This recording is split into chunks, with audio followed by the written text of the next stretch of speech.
My network is. Good morning, good afternoon, good evening. It's Dr. Unati here, your host. I am coming live to you in the morning, and in Canada, it's 7 a.m. I have two amazing guests for you today. Today, we're discussing a topic that is a well-spoken of topic globally. We're talking about patriarchy. Patriarchy, right now, we're going to talk about patriarchy in Africa, as much as this is dominating across the world.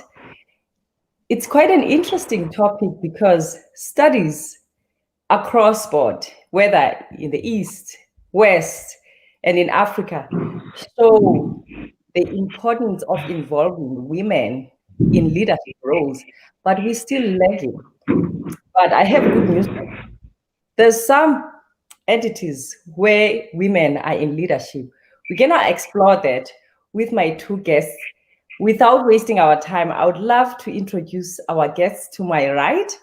I have author Kanyiso Xhanti Nicholas. I remember I actually brought him last week. I'm pretty sure you guys remember that. If you didn't watch our show, by the way, click and like and share this show. I would love to actually get many guests from all cultures, from all races. This is a topic that is sensitive and that is important to all people, women and men in general. Basically, author Kanyiso Xhanti Nicholas hails from South Africa. He's an author, like I said, but a qualified electronics engineer with honors. He worked in different sectors in the corporate world in South Africa and decided to pursue his dream of writing. He has released 6 books. I'm actually currently reading his latest book, I Am a Man. And actually, there's actually another one that's coming in December.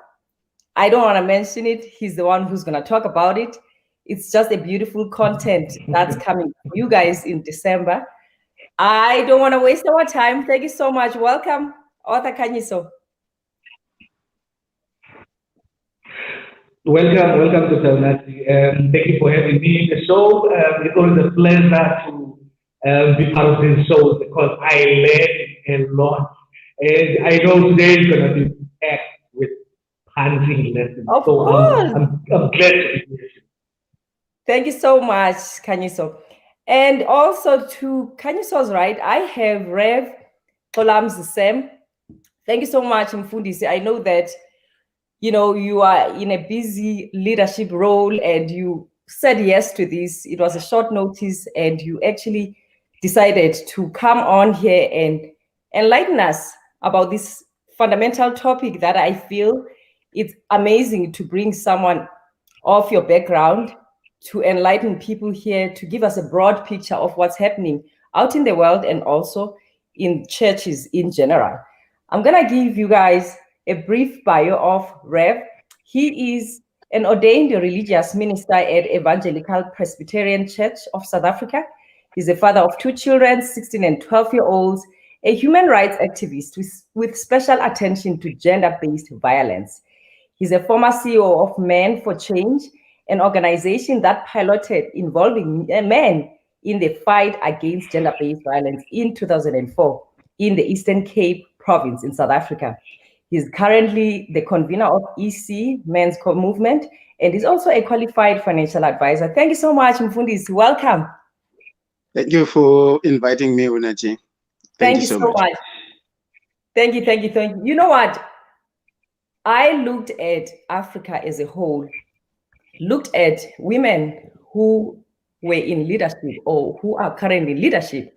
And actually, there's only one currently in Ethiopia, Miss Xhanti. She's amazing. She started in 2018 in October, and she's been doing an amazing job in making sure that women have a voice and also they have rights. What is it that in Africa we still have patriarchal powers leading? I would like one of you guys to take us along. Why is it in Africa? Why are we not seeing women? Because studies, like I said in the beginning, we have studies that show in the West, in the East, in Africa, women have led organizations and they lead them successfully, more especially those women who are in leadership roles in finances. So I know that there's a proof that women do really well in leadership, but we're still lagging. Can you please take us through how come? Do you want to come along, Rev?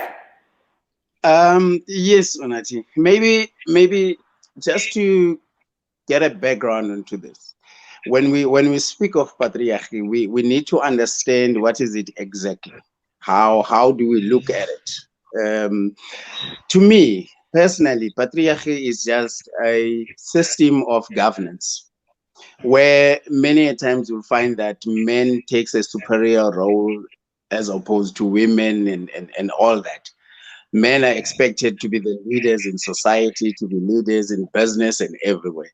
So that's how patriarchy gets to be present in our midst. So if we understand that patriarchy is just a system of governance, then I think we can swiftly learn to get more women into those positions that are traditionally reserved for men.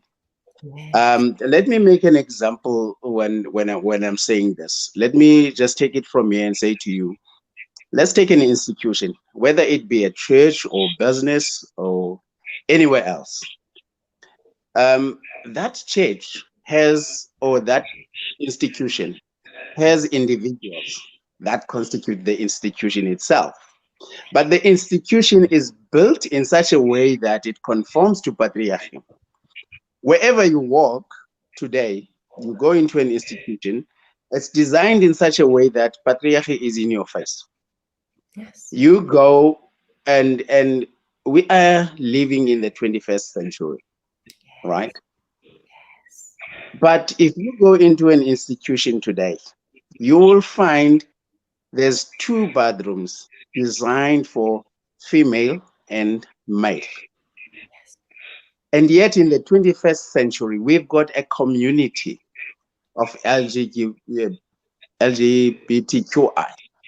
There are people that do not conform to the normal standards that are dictated to by patriarchy. Yes. So now, if you walk into that institution that only has 2 bathrooms, male and female, what do you say about our community of transgender people? Where are you going to push them? So Good question. it tells you this is a system. So in the 21st century, we need to revisit that system. Yes. We need to learn what is patriarchy.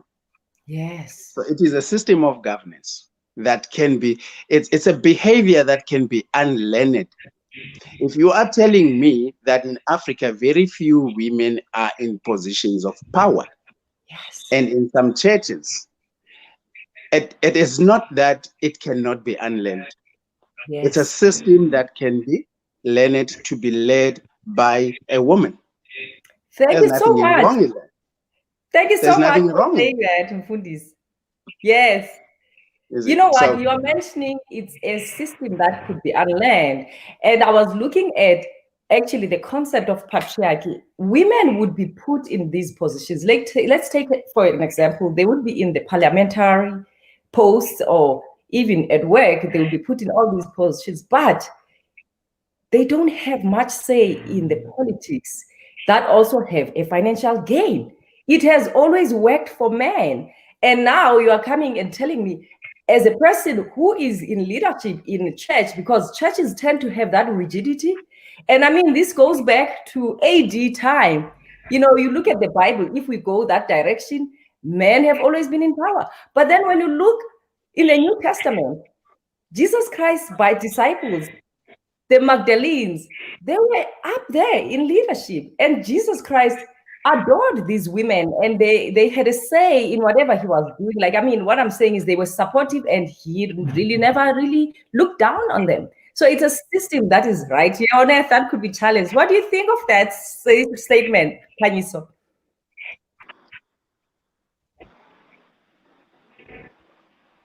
You know, we actually have a struggle with signal with Kanyiso. Kanyiso, did you hear what I asked? Hi, Kanyiso. Yeah, I have to agree with Reverend that Sorry? Yes, I did. I don't know if I'm going. Hi. Can you hear what he said? Can you guys hear me? Yes. Do you have anything to add to what Rev said? Hello. Yes, we can hear you. Can you guys hear me? Yes. I can hear you. Yes, I heard the question. Yes, I did. And I'm in agreement with him. Okay. Yeah. Awesome. I'm in agreement with the Reverend that patriarchy is a system that can be unlearned. And yeah, if we want to unlearn it, it needs all of us. Where I feel most of the time that women want to force themselves into the system instead of working with the system. Because ultimately, you want to be part of the system that you are part of. You don't want to be someone who's actually against the system that's working. So at times, I feel we need them to tell us what they want happening instead of them coming and saying, we are not getting anything. You guys are always taking all the right votes. You guys are always putting us outside the system. And I think at this point in time, we need them to understand that we are willing to listen to them. So there's no need for them to make us feel bad about it because the system that we inherited a long time ago, and for us to change it, we have to work together. Thank you so much. That takes us actually to a discussion of feminism. Because when you look at the history of feminism, again, it was all about men. You are pushing us out of the tables. And actually, I remember last year, there was a big congress here in Canada. President Nana of Ghana, he mentioned something that really triggered people, and people either misunderstood what he said. It's similar to what you just mentioned, Kanye. So he said, okay, women, you want to be in power. Where are you on the table? But then to challenge that, people came back and said, why are you not bringing us to the table? Because again, it's men who are in power in politics. Women, I cannot just bring myself into power or to a position. So it means that men need to create these positions for women. We're not seeing that much in Africa. I mean, things are getting better. And actually, as a matter of fact, looking at average women in the private sector, Africa is actually leading. I was quite impressed. Across board, like across our countries, Africa in the private sector, we have a lot of CEOs. I mean, it's still a little bit, it could be better. So tell me, Rev Xolani, you mentioned something about LGBT and also transgender. Coming from a leadership of faith, I know that other churches or other, denominations of faith are still kind of basically anti these communities, and some churches would not allow them, or even other faiths, like Muslim faith. I'm not going to talk necessarily about Christianity. What is your take when you look at, because again, these people are led by men, most churches, and some of them are not accepting of these communities. So what is the stand of generally the church in Africa? Because I'm assuming that all churches subscribe to this one big community or this one organization. So what is the stand in terms of accepting these people? Because some of them have converted from being men to women and vice versa. Again, two important things, Dr. Makiwane, that you have mentioned. One is that it's a system that the church subscribes to. Then the second one was, you mentioned that you assume that the churches belong into one organization. And I think at this point in time, on a personal note, I would say that is where the problem is. If churches are ruled by a system and belongs to an organization, that organization will obviously have its constitution. Yeah. So by and large, the people that belong into that organization that subscribes to a certain constitution The people might not have a problem, but the constitution might have a problem. So the it goes back to constitution needs to be challenged, maybe? That's what you mean? And let me finish. Okay. It goes back to what I've said, that it is something that we need to, that's something that we have learned, something that we need to unlearn in our heads. Yeah. When you talk about the community of LGBTQI and queer and all that, it is just that. It is a community. Yes. I can throw in another example on the table. There's a community of football players. There's a community of singers. Those are just that, communities. Now, if you take them away from what they do, you are left with human beings. You are left with God's creation. I love it. I cannot decide to look you in the face and say, just because you belong into this community, yes, you can't come into my church. Yes. Behind the doctor that Dr. Makiwani is, there's a human being. There's a human Doctorate being. Or being a doctor is what you practice. Kanyiso is a writer. Yes. He belongs to the community of writers. Yes. If he comes to a church, he's not coming as a writer. He's coming to a church as Kanyiso. He's coming to a church as a human being. Yeah. And every human being out there is God's creation. If you love God, you cannot hate his creation. That's what people need to understand. Wow. That is where we are. That's an awakening statement you just said to them, because again, going back to what you said, these are organizations and they basically subscribe to their constitution. We were actually having a discussion recently about the mission of Pan-Africanism. What is the vision statement of Pan-Africanism? There was a debate going on there, dialogue on who gets accepted into the organization, who does it. And there was a history of how it was like before. I don't want to go into that detail, but I'm so grateful for someone like you in your position to have such an open mind and show us here that we are still God's creation. Whether we choose A, B, C, sometimes other people will not accept that. But we need to accept people as who they are and love, and it's not our part to judge. Thank you so much for bringing that awakening to me. If I can... Thank you. Do you want to say something, please? Yes, I was just going to say, if I can qualify it, I was going to say, when you walk in a public space, in a public park, you still have to hear from this person or judge this person by the way he or she is dressed, that this one belongs to which community. Otherwise, if anyone is standing just there in a public place, you will not have an idea what this person belongs to any other community until the person says, my choice is to be this way. So that's what we need to understand.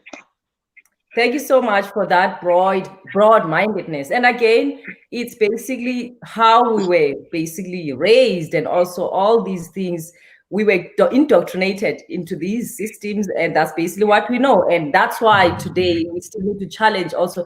I understand that patriarchy is all about men were given power to protect women. But then now, I like the fact that you both are involved in gender-based violence prevention.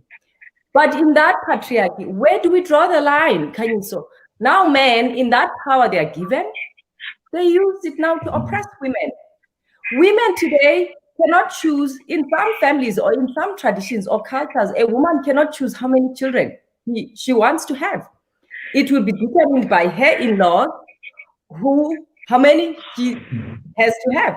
What about a woman who doesn't even have a capability to give birth? Because that's when that patriarchy and also that gender-based violence kicks in.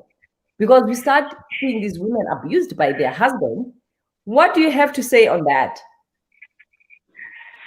It's an unfortunate situation, because in any situation you have the abusers, people who would come in with the intentions of just messing something, just messing it up for everyone else. Because patriarchy is a system, it has constitutions, as Reverend has mentioned.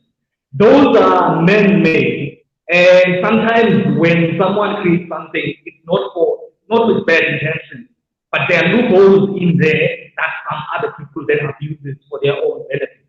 That's why then you find someone who then be in a position to tell other people that they can't have 2 kids, we can't have a leader who's a woman, because then they are taking their own way of thinking and plugging it into the constitution that exists. So my take is that for us to unlearn or undo what we think now is a bad way of doing things, is to actually go back and realize what was there to begin with. Why did we have patriarchy in the beginning? Was it a cultural statement? Was it something that was working for us in the beginning, or was it something that we adopted as we evolved as human beings? So for me, I think we need to revisit such things and see if they're still working for us, and then find ways to then include everyone if there's a way to do it. Yes. Thank you so much, Khanyi. So you know what? That takes us to actually a discussion of today. We're seeing women evolving in their careers. Women are driven, career-wise. Back in the day, women stayed at home, raised children, and basically their leadership role was that part. Of course, men basically provided financially for clothing, for the house itself. But now, how do we balance this? Like I said, in the private sector, it looks like they have evolved. Women are starting to be in the CEO positions because women are also as intelligent. But I still see that rigidity in public sector. How come it's still there, Mfundisi? In the public sector, we still have, let's start actually in the states of Africa. Very young presidents. The one I remember who is young is the president of Ethiopia, the prime minister of Ethiopia. Most of them, they are very young. I mean, they're old. It's old men. Patriarchy is still the ruling power. Dr. McEwen, let me just throw something at you. Something that someone once said to me. It will be like that for many, many, many years to come, as long as there is still the thinking that, someone said to me, if you have malaria, you have problems, you have malaria, you cannot discuss your malaria problems with a mosquito. Yes. Yes. Good one. That is a very layered statement. You cannot discuss your problems of malaria with a mosquito. Yeah, the perpetrator. So who do we go to then, Mfundisi? Let me tell you a story that is known worldwide that happened years ago, over 2,000 years ago. There was a wedding and the people were running dry of wine,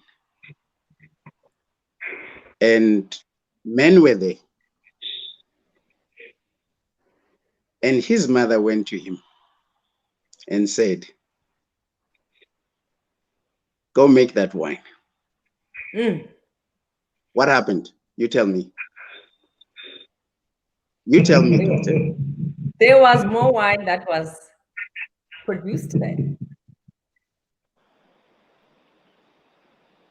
Yes, Mfundisi. No man went to him. Oh. But his mother. His mother. Because she cared. You know, mothers, when there's an event and all that, mothers will do this and then do. And obviously she saw that they're running dry of wine and all that. And everybody knew who he is. He knew that he can create miracles. But because they didn't care, they would go and ask give us some more wine to somebody else who has to be worried about this. And the mother. It was the mother. So if women wants to occupy these positions, men don't know that. Men are too busy ruling Africa and the world in general. I like that statement, and it goes back to what I said. President Nana said, "Women, where are you? Where are you then?" I mean, it's honestly, it's an egg and chicken situation, because yes, we are here, but bring us to the table. I'm looking at actually few cabinets, looking at. You want me to? Go ahead, Dr. Mkiwani, do you want me to repeat yes, that example of a mosquito? If yes, you have your malaria problems, do you go to a mosquito and tell the mosquito about your malaria problem? But I still want to know, in Africa, when women went to Beijing and have a women's conference in Beijing, those resolutions, have they been implemented? That's the thing about Africa. We go to all these conferences, nothing comes back and be implemented. That is the main problem we have. And we sit and complain about them. I'm today leading a men's movement that wants to assist women to fight gender-based violence and patriarchy in particular. Yeah. I'm in the dark about the Beijing resolution. Because it has never been implemented. It has never been implemented. And it has never been brought to the fore, to the men, to say, here were our resolutions. Now our challenges are 1, 2, 3. How can you men help us make these resolutions a reality? A reality. So we need, if we are going to fight these powers that be, in order for us to realize women taking power, women taking their rightful places at home, at work, at school, everywhere, in government, we need to come 50-50. We need to be open. We told this gentleman over the past 2 days, we had a strategic meeting. We said, you need to open your eyes and ears and listen, what are the women saying? And the women need to come forth and say, this is this. We are not enemies. We are both in this boat. We are sinking in this boat. When my sister is bleeding, I am bleeding. When my mother is crying, I am crying. So what we need to do is to come together so that we can know what are the stumbling blocks. If patriarchal system is the problem, let's work on it. Let's unlearn it together. As a woman, Dr. Inati, my fears about women, I need to be told by you as a woman that you are not being challenged. Reverend, if you have another woman who wants to be a reverend, she is not challenging you. She is bringing good news to the people of the world. Yes. Assist her. Yes. I need to hear that from a woman. Yes. That's very important, what you just mentioned, because now these women are right on the table. Women, even in corporate, specifically Black women, if a Black woman is there, she needs to be self-conscious of, I don't want to come across as angry. I don't want to come across as I'm not a warm person. And then a woman gets to the table wanting to be herself. There's these biases that are coming around her. There's these stereotypic beliefs that in order for her to be seen or to be heard, she should be a certain way. And yet, men, you go there and present, and why do I have to change myself? Not saying I'm changing myself, but that's basically how it's perceived. Women, when they start speaking, who are interested in power, they are seen as angry. Now they want to come, they are seen as angry. Dr. Mkiwani, in institutions, we need to even change the language, how we speak. If a woman leader has a problem, I don't have to say, This is what you signed up for, so man it up. You see, even the language. I don't want a man to take a role.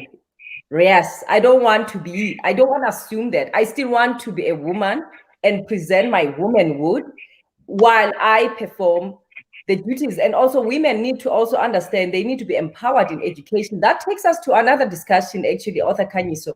Women in some cultures, girl children aren't allowed to go to school because the very same fathers want cows out of these girls when they grow up because they want to marry them away. Do you want to say something about that? Yeah, the operative word of what you said was allow. You see, when you want someone to allow you to do something, then you're giving them the power and they might not allow you. Then what do you do then? So my view is that you can only get what you want to get when you tell someone that I want to get this. Please give it to me. If you are asking someone politely, may I please have this? They may say no, they might say no. So what needs to happen is that when a woman wants to assume something or assume a certain role or get to play a certain field, they shouldn't come in apologetically. And also they shouldn't come in, I'm here to fight for this. Because once that happens, we as men take a stand and say, okay, this is coming in to fight, we're ready. You see, and we have experience with being here. Think about it. I've ran this company for like 10 years, and now a woman wants to come in and run the same company that I've run for 10 years. They've never done it. The first thing I'll do is, where have you learned how to do what I'm doing?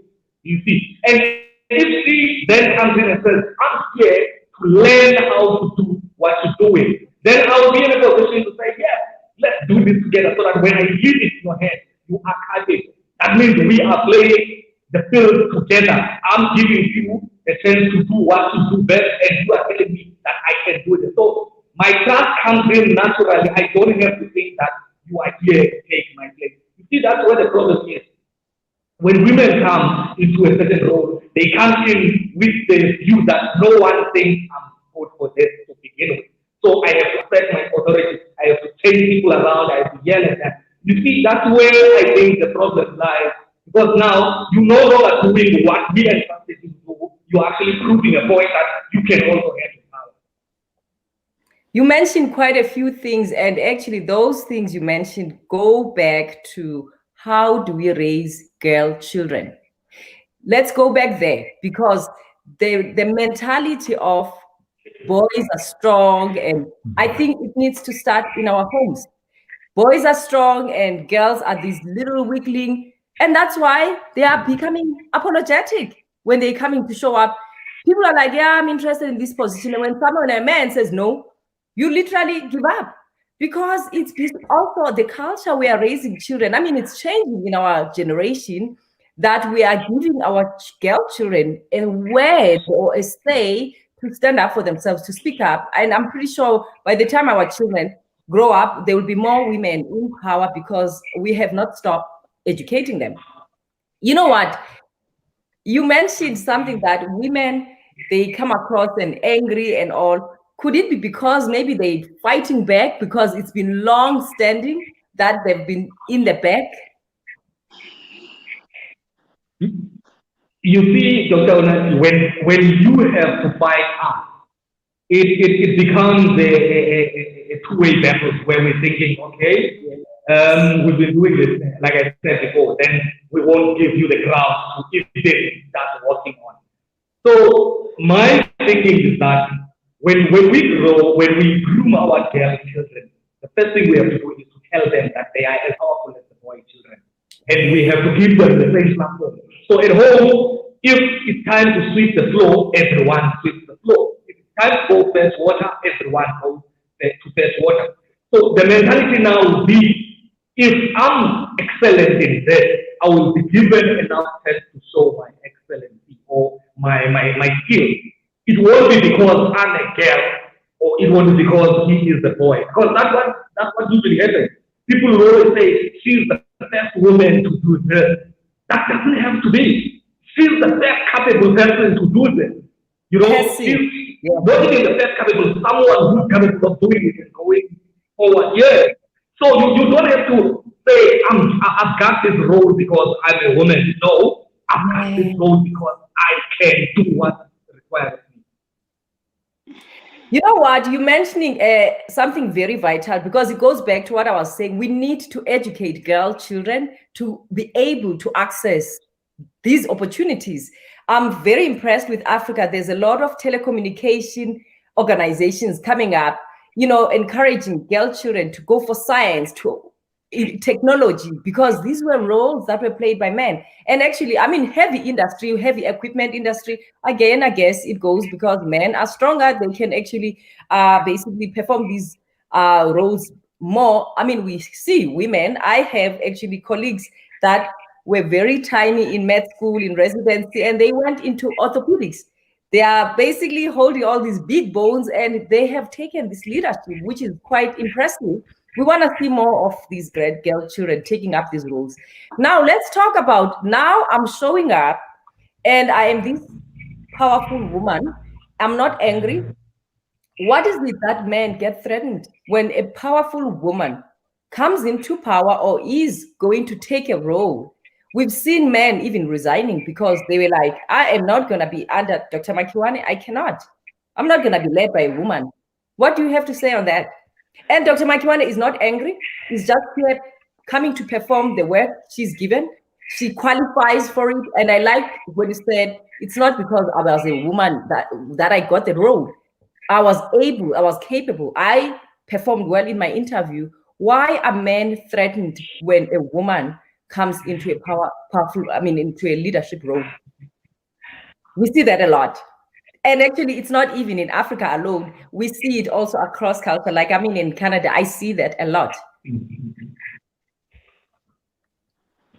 Rev, do you want to say something on that? I'm smiling. We see a lot of powerful women, but men don't want to be led by powerful women. It's like RPG who just passed away in America, who we are so pleased to follow and have many RBGs, but there's few. Men do not want to be led by powerful women. Why? I don't know, Dr. Makiwane. I don't know if that statement is correct or not. Okay. I've said earlier on, we all need to learn from each other. Yes. There's a difference between being powerful and being principled. Power corrupts. You know what I mean? And people who have power tends to push people away from them. But if you equate a powerful woman with a principled woman, I will work under that woman any day and any night. Okay. As long as we are on principles. If you're pushing me this way and say to me, this is what we're going to do, and this is how we're going to do it, and this is what I want. And in my mind, I know exactly what Dr. Makiwane wants to be done. But if you come in that door and the hush of wind comes with you because a powerful woman comes in and we must all be scared, I'm going to get out of the window. Yes, yes. So, and I think mostly sometimes it comes from a place of women are coming into position with that defensiveness, probably. And then they basically exhibit that, not leadership per se, and come with that power of that wind they come in with. Yeah, we build our understanding or our feelings. If I feel I can work under this person, it's because already in my mind I have made an assumption from what I hear about you, from how you act, and from how you talk to me. And if I feel that you are arrogant, you are bossy, you are this, my only defense is that I'm a man. So I'm not going to be treated like this by a woman. Let me challenge that statement, Mfundisi, because now we have men with the same behavior, many of them. How come you don't leave that position? Because we've seen men stay in those positions. How come when it's a woman who exhibits the same behavior we just mentioned, you leave. You said it. You said, because I'm a man, I'm going to leave. How come when it's a man treating you like that, you still stay in that position? Because we see that a lot. I was hoping you were going to ask that question. I led you into that corner. Again, this is a societal issue, how we are raised up. We learn these perceptions about men and women.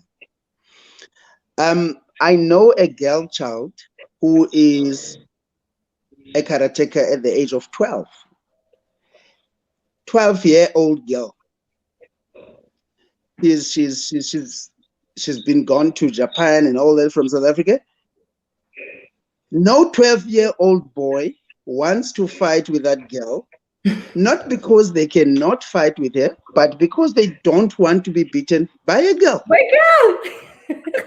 If we were going to reverse her to be a boy, any other boy would want to fight him because they want the title that I have beaten this so-called karateka. Yes, you're right. So our society tells us, do not get into a fight or a ring with a woman. Yes. Because if I beat you as a woman, I have done nothing. It's a shame. Why do you beat a woman like that? It's shamed. Yeah. When a woman beat me up, he was beaten by a woman. So the best thing to do, you don't win.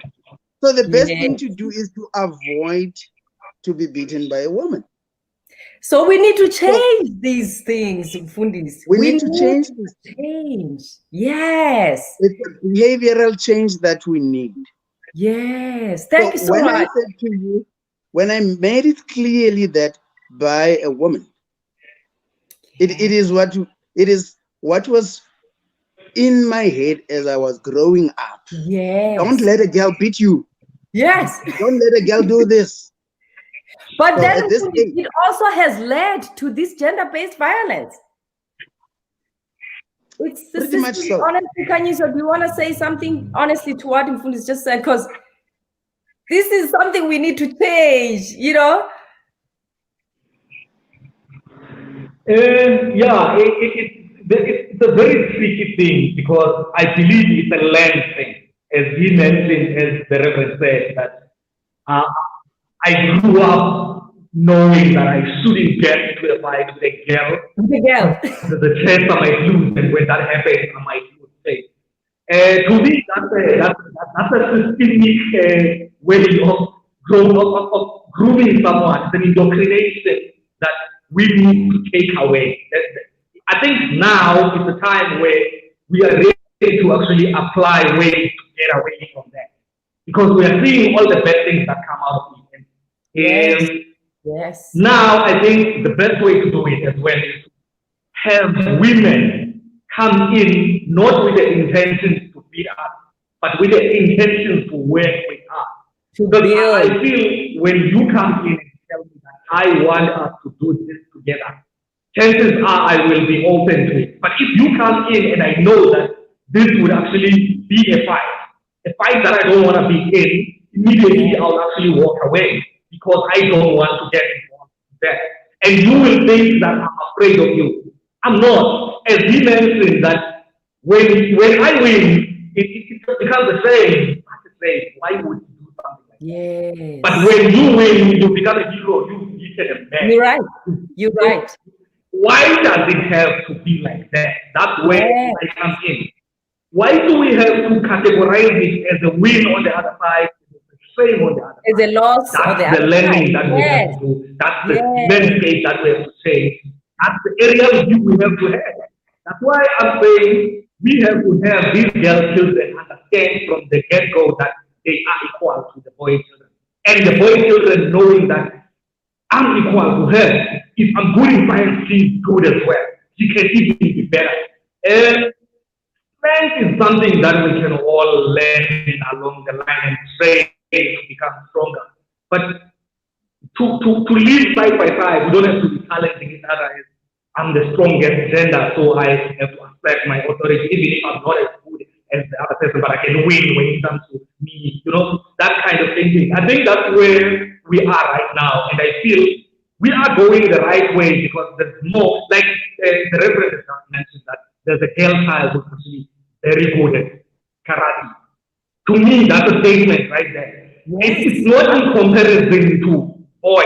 No, she's just good. So anyone who wants to challenge her must challenge her on the grounds that she is the man. That's my take. I love it. So I honestly think this goes back to an organization like your movement. I think we need to do more work in schools. Because I remember growing up in my primary school, I competed with a boy in my position. We were coming 1 and 2, 1 and 2, and we respected each other. It was exciting to know that in June, I'm coming, I'm the first. We didn't fight about it. It was exciting, even actually with friends from other schools.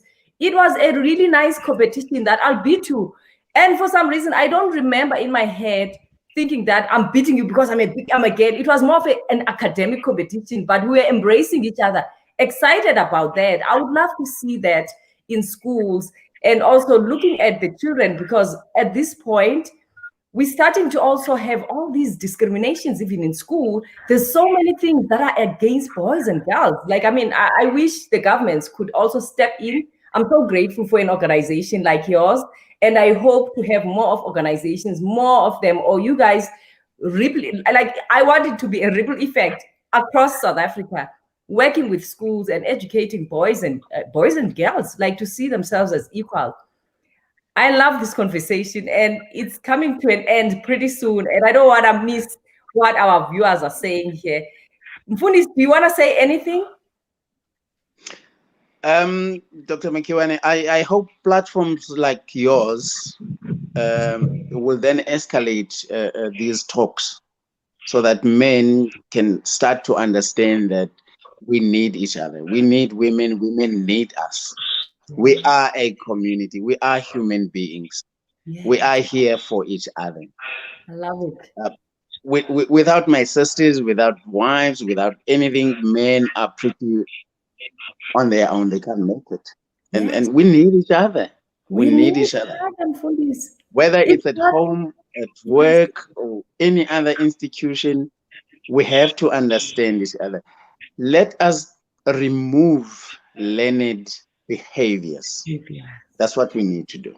If we remove learned behaviors, then we will build the communities that we need. We will build the societies, the institutions that we need, be it church, school, work, as long as we understand we are in the 21st century. By the way, Dr. Makiwane, what worries me the most, yes, in what I'm doing today, getting involved with the Eastern Cape Men's Movement, trying to unlearn all these things and letting other people to come in, it's because I am on a borrowed time. Nobody lives forever. I inherited the life that I'm living, the world that I came into. I inherited it from my ancestors. My worry is, how am I going to leave this world for my children and their children? We need to sort this mess right now. For the people that we are going to hand over. This was handed over to us, for us in before the 21st century. We thought it is a better world, and yet we've got a better understanding now. Let us make it better for the future of our kids. I love it, Mfundisi. I love it. I love it, Mfundisi. You know, we would love to see such open-minded people in leadership, you know, because this is how we're gonna also end the gender-based violence in Africa or globally. You know, COVID-19 happened. We're seeing women and children abused by their fathers, by their spouses. We need to build boy children. We need to build girl children. I would love to say more. I'm gonna take you after this, Kanye. So I'm gonna look at our viewers here. Martina Roberta says, yes, exactly. I guess she agrees with whatever we said here. Swan, my friend, is here to powerful Rev. I saw that message popping up when you were talking about how we are all humans. We need not discriminate people's communities. And Spongile is also saying the woman gave directions, and was a leader. Yes, thank you, Swoshi. My friend Zoliswa here, she says, I'm listening. Thank you. Thank you, Zo, for joining us. Dave also is joining us from Ghana. Thanks, Dave. He says, I'm here. Wongile again says, I have always believed that the problem starts with the toys that we buy for our children. Yes, Moshi. Trucks and remote-controlled trains and Legos for boys versus dolls for girls. How does a girl child develop their cognitive skills when they are combing a doll's hair all day? I've never bought a doll in my life for any of my children, and they are girls. I don't regret that decision. That is powerful, because it's interesting. If you ask my girl, what is your favorite toy? It's an aeroplane. She loves aeroplanes. You know, I think it's just about time we become broad. I love what people said there. It's beautiful because we are basically also stereotypes as parents. It starts with parenting. And what do you have to say to that statement? You want to say something, Kanyisa? Thanks, Dr. Matiane. I think what she said was perfect. When you want to change how something is, you change the interaction from the beginning. So if you want a girl child to know how powerful she is in terms of her cognitive skills and everything, you allow her the room to grow into that, which means you don't pick and choose things for her to do. You let her lead you towards her own interest.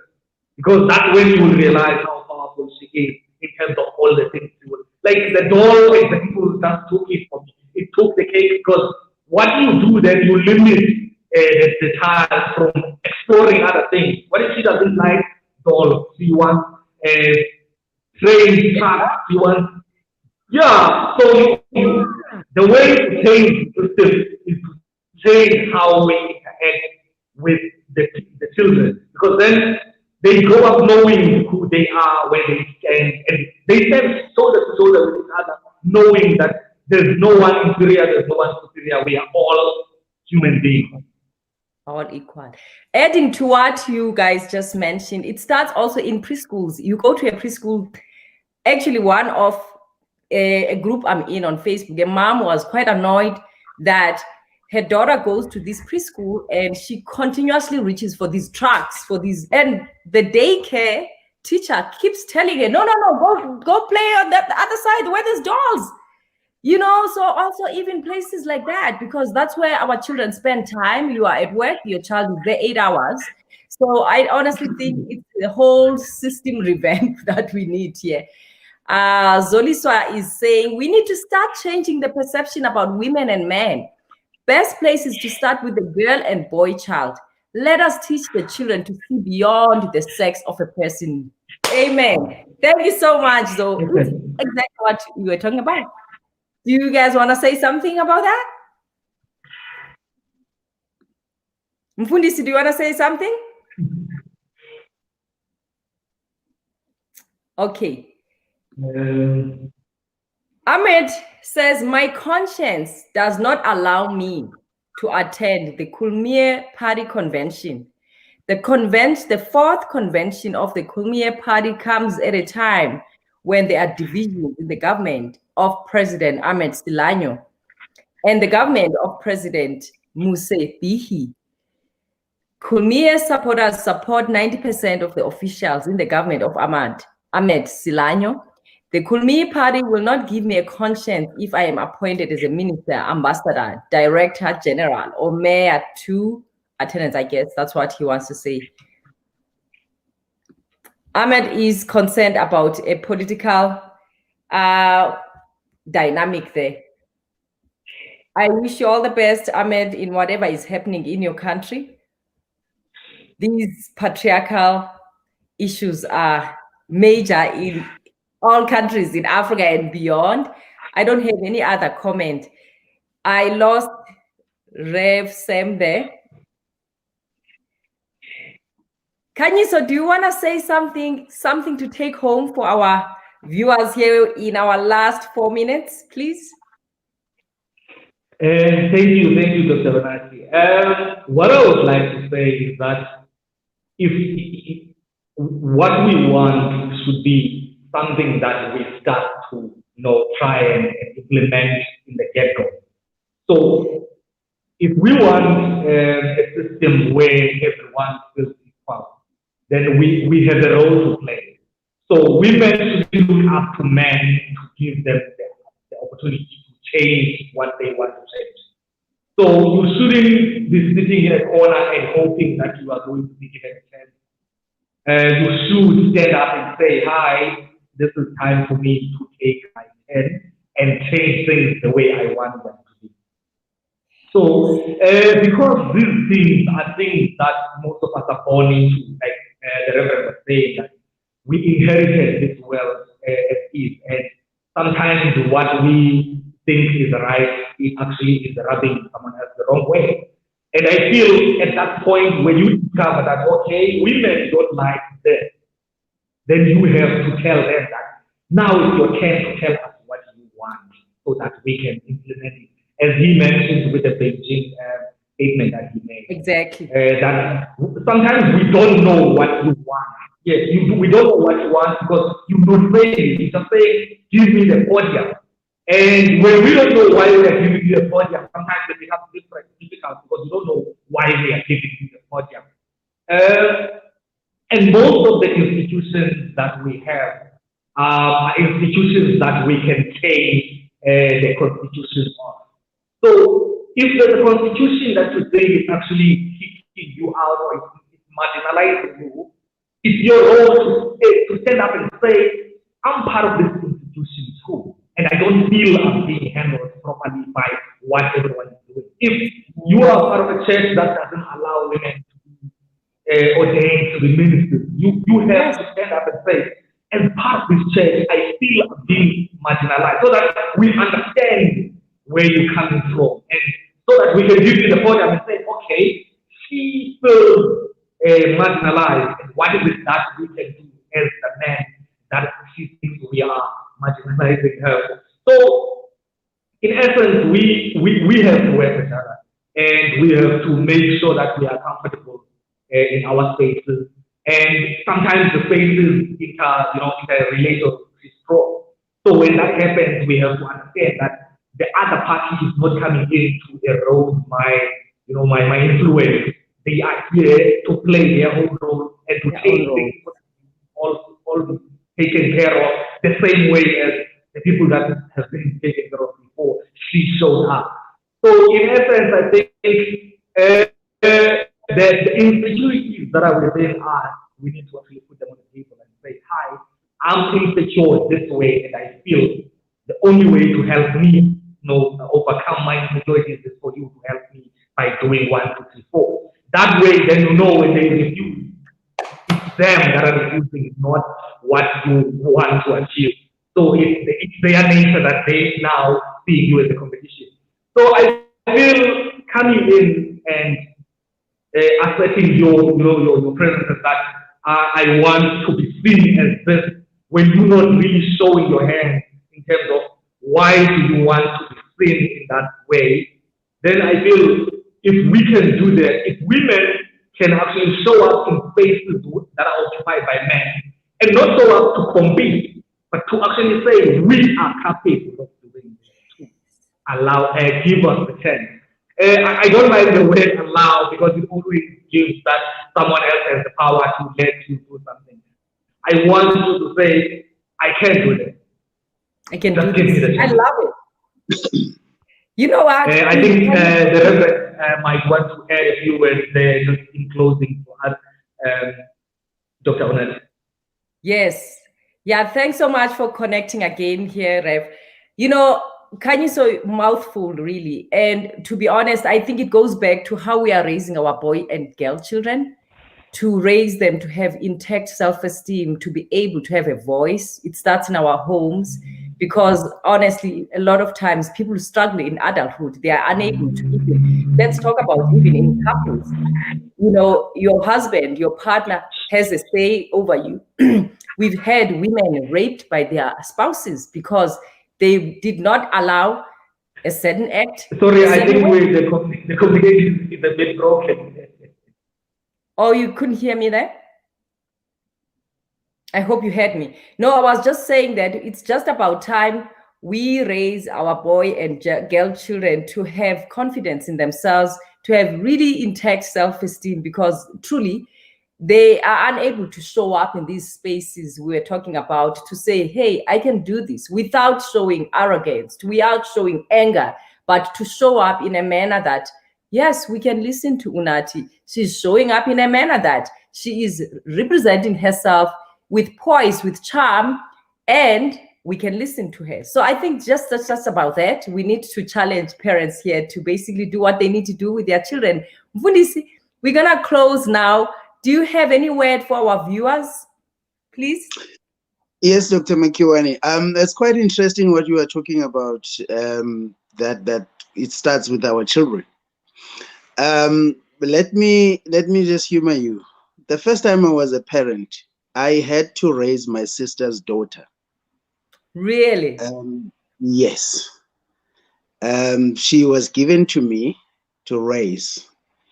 And the first thing I said to her when she was about 7 or 8, when we could hold a real conversation, yes, I said to her, my child, please, if I had done something in the past 6 years that you didn't like, this is the time to talk about. I said to her, you have made me a parent. I've never been a parent before. Now, please teach me how to parent you. And if it doesn't feel right, tell me, because it's the first time I am raising a child. Wow. And from an African man. I'm proud of you. 27 years later, she manages one of the big retail stores. She wrote me something very nice. That, Daddy, this is 1, 2, 3, 4, 5, but I think I've made you a good parent. Oh my God. I gave her the power. I gave her the power to make me a parent. Yes. Thank you. And today I can proudly say I am a parent, and I have someone you can go and ask. So wow, the notion that we need to teach our children. Yes. Are we doing what is right? I mean, this is the 21st century. Our children know better than us today. From the internet, from everywhere. At school, they are being taught about gender-based violence. They even learn about sex these days at school. Yes. Yes. So a 21st century parent, how are you going to cope with that child who knows about sex without you informing that very same child? Wow. Now, who's the parent here? I am super proud of you. In essence, what I'm saying is that we need to institutionalize it in our heads, that we need to sit down with our children and say, I was a kid, but not in this century, in the past century. Now teach me to be a parent to a kid in this century. Wow. You know what, you just taught us right now authoritative parenting style, to have a conversation, a healthy conversation with your child. Oh my gosh, what an aha moment. You know what, parents? I honestly want to bring back Mfundisi and discuss and explore again parenting. I had an amazing discussion actually, Mfundisi. We had a 3-series discussion on parenting. I would like to bring you back actually here with Zoliswa. Zoliswa is a wonderful friend. She's a social worker. She took us through this discussion. And I'm happy it comes from a place of a reverend, someone whom we look up to in our society. I would love to see churches preach what you just said to me. It's a sermon on its own, because we still need to have these discussions in our families, because at this point in Africa, I'm hoping things are changing. I've been gone for 10 years. You know, we were raised in that manner of dictatorship. Your parent has said it. This is how it goes. And I'm proud of you that you made a conscious decision. Zoliswa once mentioned that you have to be an intentional parent. You became intentional. You chose to be intentional 27 years ago. Today, your daughter is a proud lady who is doing so well in the corporate world. Parents, I love what Mfundisi just said here. We can actually learn from what she just said. Give your child an autonomy. Of course, you are still a parent. He didn't necessarily give all that power to his daughter, but give your child a voice. How is your daughter gonna say no to a partner who is abusive if we do not start at home? That's the challenge I'm giving everyone here who's watching. It's our homework to go back and look at our parenting. This is not to make you feel bad, but go back and look at your parenting and see where you can improve and actually raise an empowered boy and a girl child who knows who he is or who she is without coming to a space to challenge and fight. Thank you so much for your time, Mfundisi and Kanyiso. I really appreciate your time. I'm hoping to bring you back here.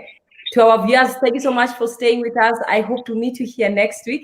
We'll continue having these conversations. I love these difficult conversations because they broaden our ideas. I bring these people to come and enlighten us. Stay with us, and God bless.